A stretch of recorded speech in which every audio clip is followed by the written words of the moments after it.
Hola, buenos días. Vamos a dar lugar a la segunda mesa de estas jornadas tituladas Repensar el trabajo, los derechos del trabajador y el derecho a trabajar.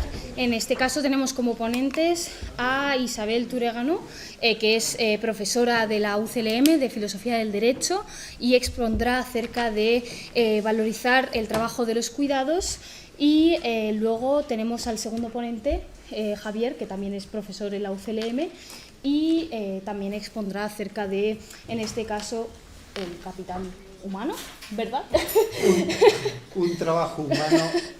¿Sueñan los androides con felicidades eléctricas? Pues nada, dicho esto, pues damos pie a la segunda mesa. No sé quién querrá empezar. Pues me da igual. Pues Javier, si vale, quieres. Bueno, el título es Un trabajo humano. ¿Sueñan los androides con felicidades eléctricas? Es un título que, como todos sabemos, responde a la compleja y fascinante novela de Philip Dick, ¿Sueñan los androides con ovejas eléctricas?, que fue llevada a la pantalla en la no menos fascinante película Blade Runner de Ridley Scott. Y allí nos cuenta la historia de vivir un mundo irreal en el que los supervivientes empatizan mutuamente en un sistema total centralizado por una máquina, un mundo donde los animales eléctricos son más perfectos que los biológicos y los androides son más conscientes de la humanidad que los propios hombres. Y en esta situación los humanos sueñan con tener ovejas eléctricas más que ovejas biológicas. Pero es la máquina la que sueña en ellos ovejas o felicidades eléctricas. Y esto me lleva a un texto de Sartre, utilizado por Marcuse en El hombre unidimensional. Leo: en los primeros tiempos de las máquinas semiautomáticas, las encuestas mostraron que las obreras especializadas, al trabajar en las fábricas, se dejaban ir en un ensueño de orden sexual, recordaban la alcoba, la cama, la noche, todo lo que se refiere a la persona en la soledad de la pareja cerrada sobre sí mismo. Y añade Sartre, pero era la máquina en ellas la que soñaba con caricias. Podemos imaginar una cadena de montaje donde trabajan mujeres y están, mientras que trabajan maquinalmente, están soñando, pues eso, sueños de orden sexual, de lo que les había pasado. Pero la frase de Sartre, que recoge Marcuse, era la máquina en ellas la que soñaba con caricias. Y luego lo explica. El género de atención exigido por su trabajo no les permitía en efecto ni la distracción, pensar en otra cosa, ni la aplicación total de la mente, el pensamiento en este caso retrasa el movimiento. Si nosotros quisiéramos bajar unas escaleras pensando extiendo el cuádriceps y ahora el deltoides y ahora no sé qué, nos pegaríamos un porrazo, porque eso hay que hacerlo maquinalmente, ¿no? Por eso habla de las dos cosas. La máquina exige y crea en el hombre un semiautomatismo invertido que la completa, una mezcla explosiva de inconsciencia y de vigilancia. El espíritu está absorbido sin estar utilizado, se resume en un control lateral, el cuerpo funciona maquinalmente y sin embargo sigue bajo vigilancia. Explica el caso concreto, pero yo me quedo con la frase de la máquina, era la máquina en ellas la que soñaba con caricias. Y juntando estos dos elementos, la novela y este texto, queda la idea de que es la máquina la que sueña nuestros sueños. Y no dejo de pensar que la mayoría de la gente trabaja en un gran engranaje que les hace empatizar con la máquina y soñar los sueños de la máquina, los sueños de trabajar, consumir, reproducirse. Gran parte de nuestras reivindicaciones son que haya más trabajo, más salario, más consumo, lo que es el sueño de la máquina. Es el sistema el que sueña en los trabajadores sueños de dinero, de consumo, de obediencia, sueños de felicidades eléctricas. Una filósofa inglesa, Nancy Fraser, dice: en una sociedad capitalista, el propio capital se convierte en sujeto. Los seres humanos son sus peones, reducidos a adivinar cómo pueden conseguir lo que necesitan en los intersticios, alimentando la bestia. La mayoría de los seres humanos siguen la maldición bíblica del Génesis, del trabajarás y ganarás el pan con el sudor de tu frente. Es el trabajo como castigo. Lo hacen por el sueño del dinero al final del mes. Y este trabajo los hace vivir enajenados, los aliena, como decía Marx en un texto precioso lleno de contraposiciones literarias que voy a leer. En su trabajo, el trabajador no se afirma, sino que se niega. No se siente feliz, sino desgraciado. No desarrolla una libre energía física y espiritual, sino que mortifica su cuerpo y arruina su espíritu. Por eso el trabajador solo se siente en sí fuera del trabajo y en el trabajo fuera de sí. Está en lo suyo cuando no trabaja y cuando trabaja no está en lo suyo. Su trabajo no es así voluntario, sino forzado, es trabajo forzado. Por eso no es la satisfacción de una necesidad. Claro, para Marx afirma que el hombre tiene la necesidad de desplegar su energía física y espiritual para transformar la naturaleza y para crear algo nuevo, eso sería el trabajo. Así que tiene esta necesidad de desplegar su energía. Por eso dice que el trabajo no es la satisfacción de una necesidad, de esta necesidad, sino solamente un medio para satisfacer las necesidades fuera del trabajo, la necesidad de dinero, de supervivencia, de comida, etc. Su carácter extraño, el carácter extraño del trabajo, se evidencia claramente en el hecho de que tan pronto como no existe una coacción física o de cualquier otro tipo, se huye del trabajo como de la peste. El trabajo externo, el trabajo en que el hombre se enajena, se aliena, es un trabajo de autosacrificio, de ascetismo, es un castigo. En último término, para el trabajador se muestra la exterioridad del trabajo en que éste no es suyo, sino de otro, en que no le pertenece, en que cuando está en él no se pertenece a sí mismo, sino a otro. Así como en la religión la actividad propia de la fantasía del hombre, de la mente y del corazón humanos actúa sobre el individuo independientemente de él, es decir, como una actividad extraña, divina o diabólica, Marx se está refiriendo a que en la religión el hombre, en vez de intentar entender lo que le pasa y solucionarlo, se pone a pensar en la otra vida, en el cielo, actividad divina, o en el infierno, actividad diabólica. Es decir, se pone a pensar en otra vida, no en su vida. Así también la actividad del trabajador no es su propia actividad, pertenece a otro, es la pérdida de sí mismo. Esto es un fragmento muy conocido de los manuscritos de Economía y Filosofía de Marx. Es el momento, creo, de hablar de un trabajo humano que no sea alienante, que no sea el sueño de la máquina. Hay muchos trabajos humanos, es verdad. El mío es humano. Me relaciono con seres humanos, estudiantes, a los que intento ayudar a que mejoren su formación, conozcan más ideas, piensen por sí mismos. Aunque no sé si me permite este trabajo todo el tiempo necesario para mi desarrollo personal. Pero hay muchos trabajos que no permiten, como señala Marx en el texto, desarrollar una libre energía física y espiritual. Son maquinales, penosos física o psicológicamente y sumisos. No son propios de un ser humano. Uno está en ellos fuera de sí mismo, no es el mismo, sino que es una pieza de una actividad extraña, divina o diabólica de un sistema. Solo se trabaja por el dinero que se consigue.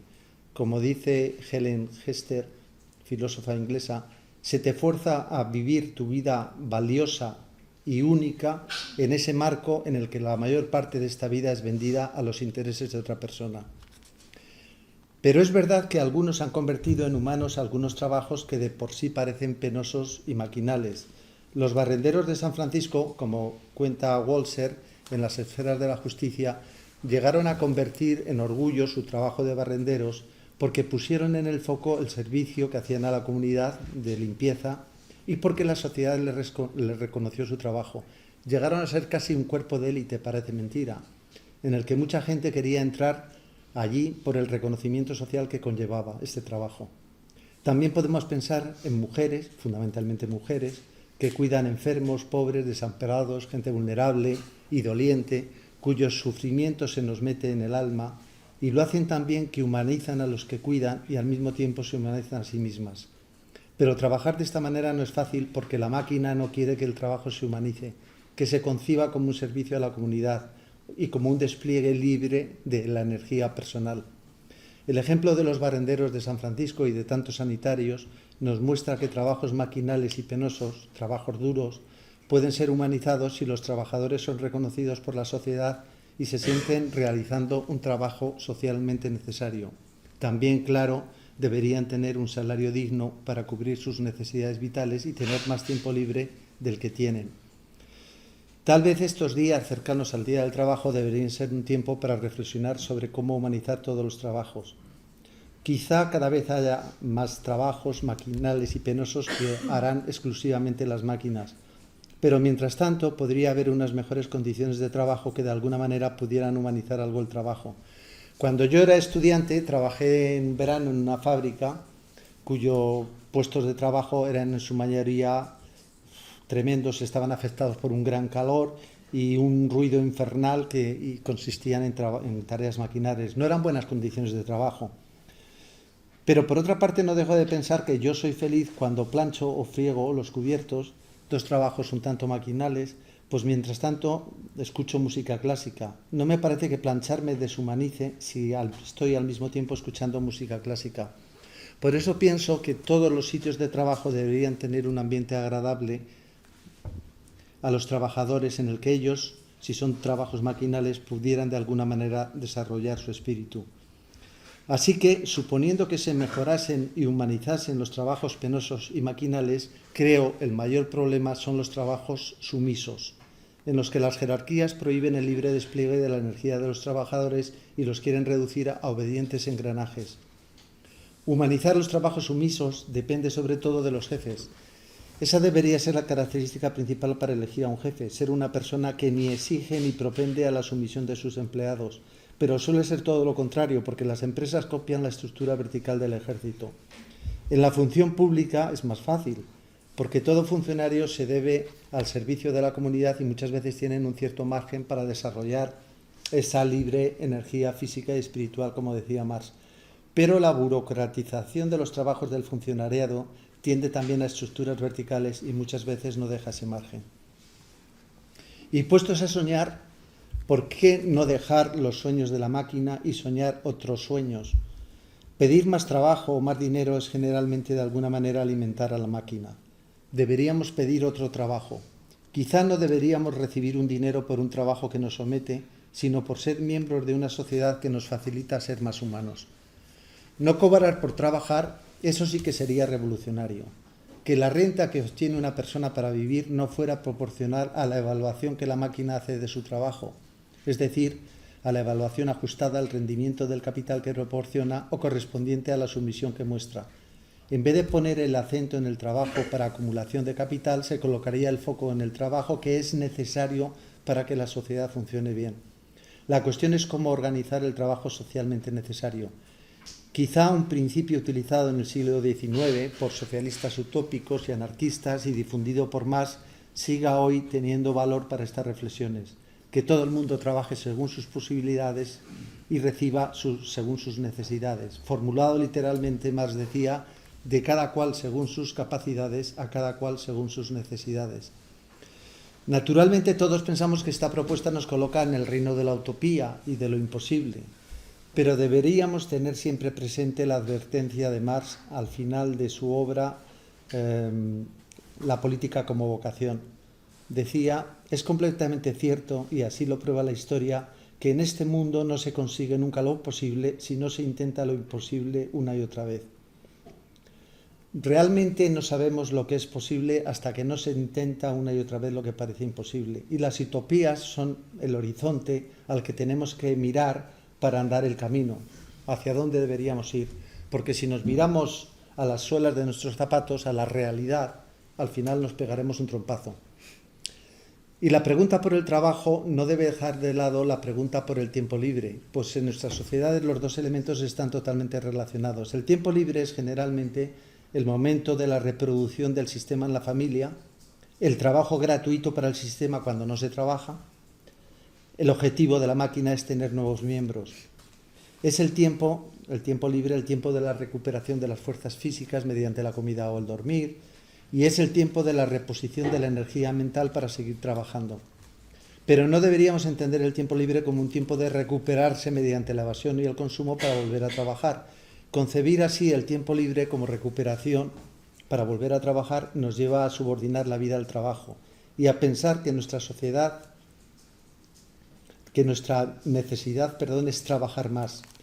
Y así vivimos en una sociedad trabajocéntrica y siempre estamos conectados a la máquina.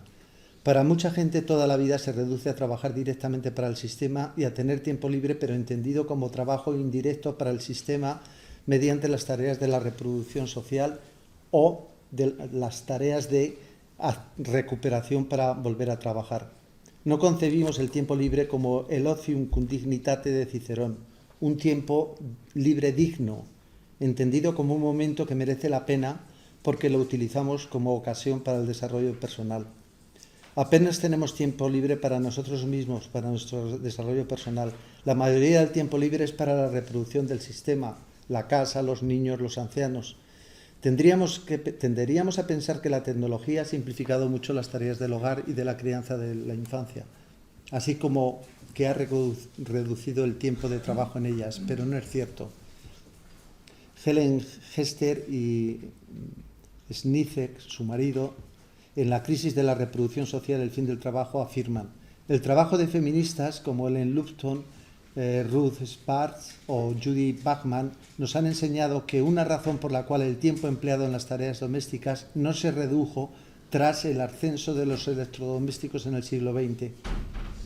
A medida que los aparatos nos permitían ahorrarnos trabajo, se hacían más comunes, los estándares aumentaron.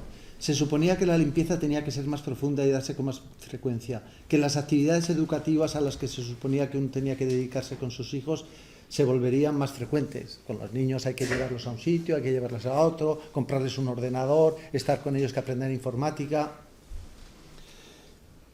y que estarían más implicadas en la búsqueda para proporcionarles una ventaja competitiva. Que el alimento que se suponía que uno tenía que preparar tenía que ser mucho más complejo, mucho mejor, lo cual implica mucho más tiempo.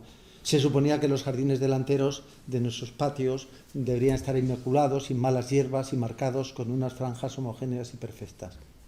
Por tanto, el tema del tiempo libre es un elemento muy importante en la consideración que hacemos del trabajo, porque es el tiempo del trabajo que hacemos para la reproducción del sistema y para recuperarnos y volver a trabajar.